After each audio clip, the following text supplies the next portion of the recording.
Camille Bétinger, bonsoir.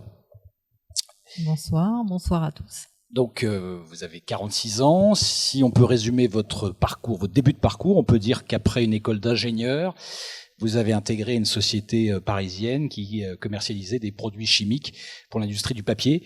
Et vous y êtes resté 2 ans et demi, c'est ça, avant de vous rapprocher de l'Alsace. Voilà, c'est ça. J'étais déjà en Alsace, mais j'étais technico-commercial sur le nord-est de la France, pour une société basée à Paris. Ok, donc là, par contre, vous avez donc changé d'entreprise. Hein, vous avez été embauché chez Albany, c'est bien ça, à Célestat? Oui, c'est ça. En tant que responsable de laboratoire papier. En fait, vous souhaitiez un poste un petit peu plus sédentaire que le précédent. Voilà, dans l'optique de fonder une famille avec un conjoint qui est déjà dans le commercial, on se disait que ça allait être compliqué si on était tous les deux sur la route, ne serait-ce que pour pouvoir faire des enfants. Donc voilà, j'ai choisi effectivement d'avoir un poste plus sédentaire et j'ai intégré Albany International en 2000. Ok, vous avez pu évoluer au sein de cette entreprise? Voilà, donc j'y suis restée pendant 16 ans et demi. Donc du responsable laboratoire papier, je suis passée dans le service recherche et développement. Et ensuite, j'ai évolué comme chef de projet recherche et développement. Ok, donc vous l'avez dit, vous étiez désireuse de plus de stabilité, la possibilité de conjuguer vie professionnelle et vie familiale épanouissante. Et puis en juin 2016, s'est passé un événement qui a constitué un déclic, alors que vous commenciez déjà à réfléchir à votre évolution. Oui, alors c'était même un peu avant, c'était en janvier 2016. En fait, on a appris que le service recherche et développement de Célestat allait être fermé. Donc nous allions être licenciés.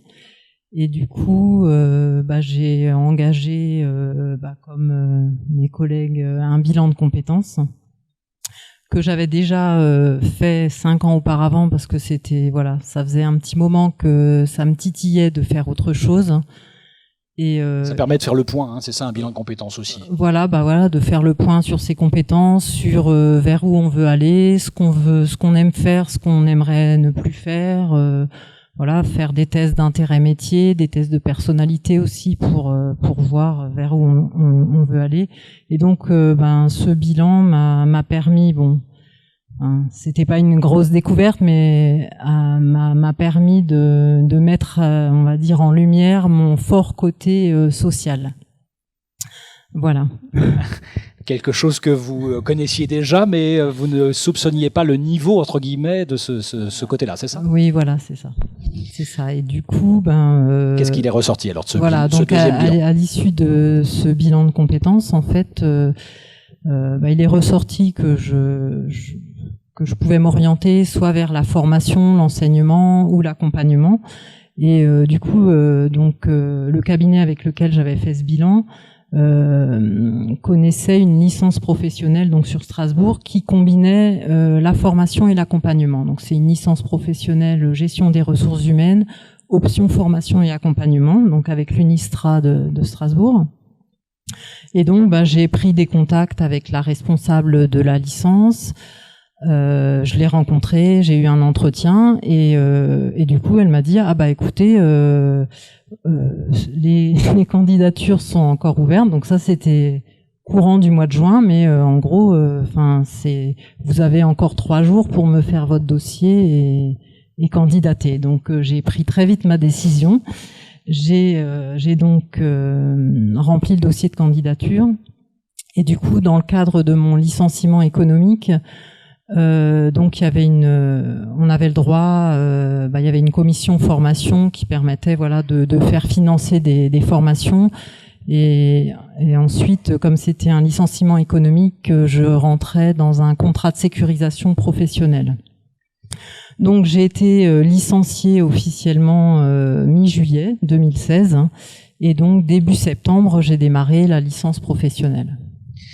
D'accord, donc une reprise d'études. Quel regard vos proches et vos enfants, qui étaient aussi en âge scolaire à ce moment-là, au lycée, je crois, ou au collège, on portait sur leur mère qui reprenait des études?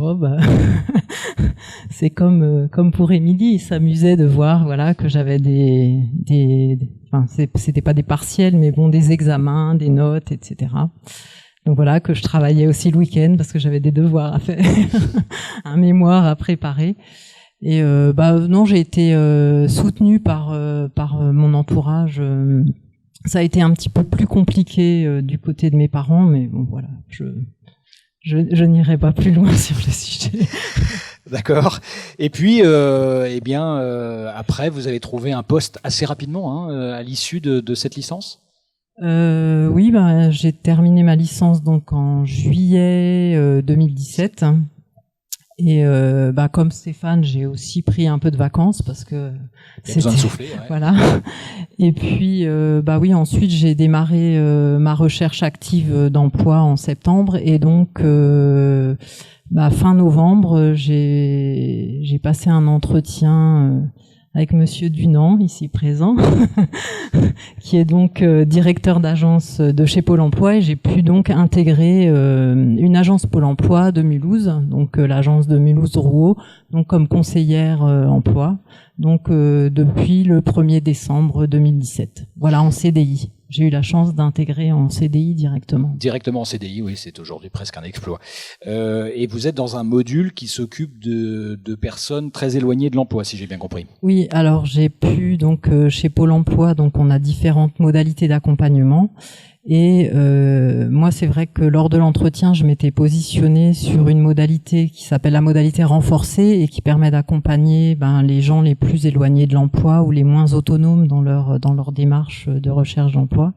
Et j'ai pu avoir intégré Pôle Emploi sur cette modalité et j'y suis encore aujourd'hui et c'est vraiment quelque chose qui me plaît grandement, qui donne du sens à ce que je fais. Et c'est ce que je voulais quand je me suis reconvertie, donner du sens à mon travail, me sentir utile dans mon travail. Et aujourd'hui, je suis pleinement là-dedans. Vous mesurez au quotidien cette utilité, ce que vous ne mesuriez pas auparavant. Enfin, il y avait une forme de routine qui s'était installée quand vous étiez ingénieur, c'est ça ? C'était différent. Je me sentais aussi utile dans mon travail, mais voilà, je travaillais pour une société américaine avec le poids des objectifs, manque de reconnaissance du travail. Enfin bon, je crois qu'il y avait un peu une lassitude et j'avais vraiment besoin de me recentrer plus vers l'humain en fait. Aujourd'hui, avec le recul, puisque ça fait plus de 2 ans maintenant que vous êtes dans ce nouveau poste, quel regard vous portez, quel bilan vous commencez à effectuer et les difficultés finalement principales qu'il a fallu surmonter, quelles sont-elles ? Le bilan, en tout cas, moi, si c'était à refaire, je referais la même chose. J'ai vraiment, pour moi, c'est vraiment une reconversion réussie. Et je dirais que mon licenciement, je positive même ce licenciement qui, pour moi, a été un mal pour un bien, en fait.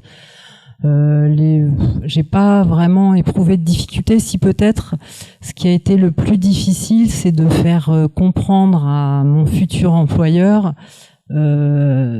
du bien fondé de ma démarche en fait, et parce que forcément dans les entretiens la question qu'on vous pose, ah oui mais vous êtes ingénieur, vous savez que là le salaire qu'on va vous proposer c'est pas du tout la même histoire, mais voilà, donc ça c'était quelque chose, c'était un choix qui avait été réfléchi, assumé.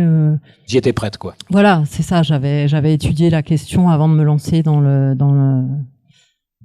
l'histoire quoi. Donc Ok, aujourd'hui c'est l'épanouissement complet et total. Enfin, jusqu'à vous